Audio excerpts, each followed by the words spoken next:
In a world dominated by we do not know what are the boundaries and what we call bylaws, there are things that we should do because that's what we want to do, and there are also things that we should not do.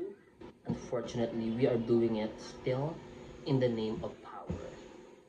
My name is Mac Adrian Arjeta from 113 BSBA HRM Human Resource Management, and I'm here to tackle about this certain title or topic, which is disinformation in the Philippines.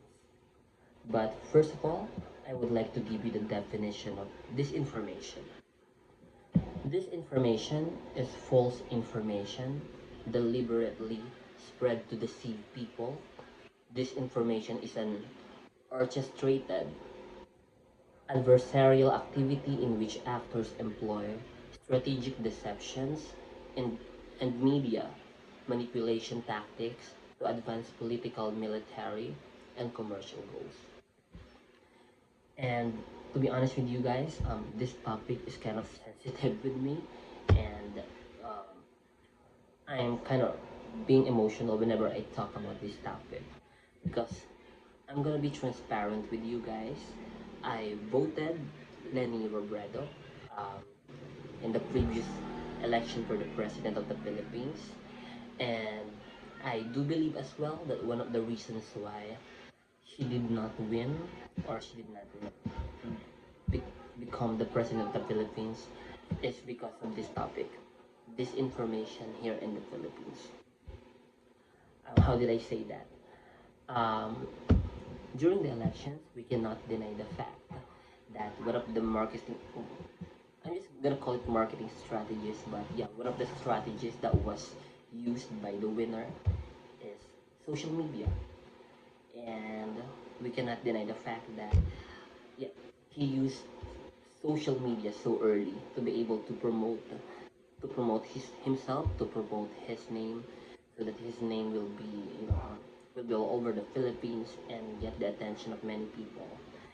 And we cannot deny as well the fact that some of the information, or I'm not gonna say some, not to be rude, but almost have of all of the information that he used to sell himself to people were not true because achievement wise we cannot I can really say that our president this day is not a really he doesn't have achievement enough to be able to become the president of the Republic of the Philippines in the name of electing someone who is deserving in the position.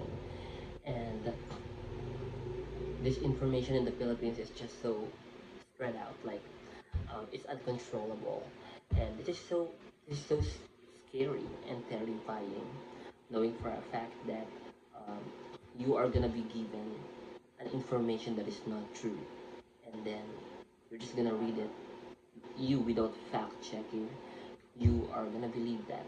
Like how terrible would that be, right? And yeah, I'm really getting emotional as well right now because, yeah, as what I said earlier, I voted Lenny Robredo because she is still my greatest what ifs. Because I believe that if this information this did not explode during those times, we are only fighting for something that is true, and then based on facts. I can really see that the candidate that I voted is super qualified achievement wise.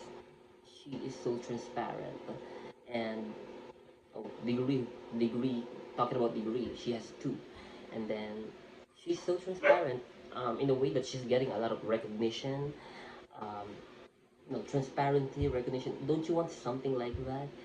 um, you know um, Running the position, or being in the position, the president of the Philippines, like that would be such a dream.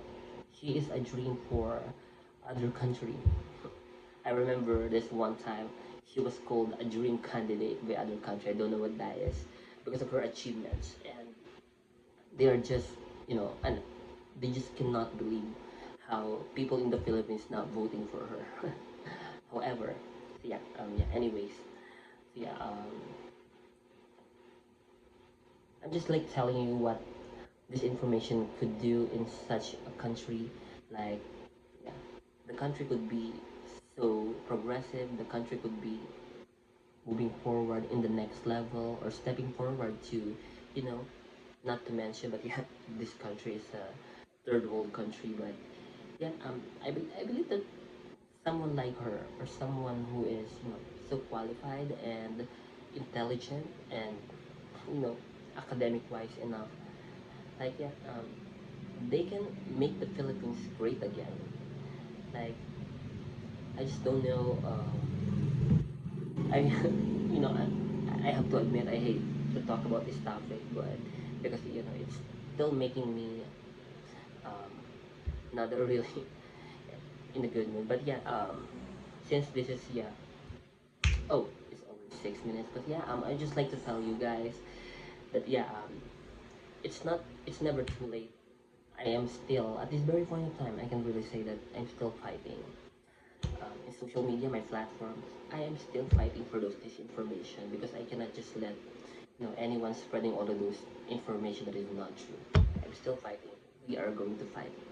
So yeah, thank you. And again, my name is Mac Adrian Arjeta. Thank you.